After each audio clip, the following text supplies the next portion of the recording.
Welcome to the Learning Pines YouTube. We hope this video helps. You begin by opening Word and creating a new file. This gets you into the editor immediately.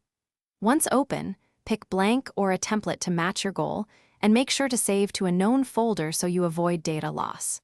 Set page size, margins, and orientation now because formatting early prevents rework later. It's faster to draft with incorrect constraints. Also enable autosave or save manually after major changes, so your work is preserved as you proceed. You now focus on content and efficient formatting. Use built-in styles for headings and normal text so navigation and consistency are automatic. This makes future edits simple. Insert images, tables, and bulleted or numbered lists where needed, and adjust wrap or table properties so layout stays stable.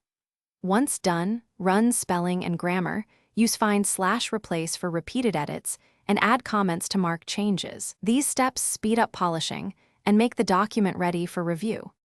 You finish by preparing the document for its destination. Review and print preview and check accessibility, then update any table of contents or cross-references so links and page numbers are correct. Protect the file or enable track changes if sharing, and export to PDF or save as final docx depending on delivery. If something goes wrong, try saving a copy and paste content into a new document to fix corruption, or disable add-ins and restart Word to resolve strange behavior quickly. Thanks for watching. Consider subscribing if we helped you.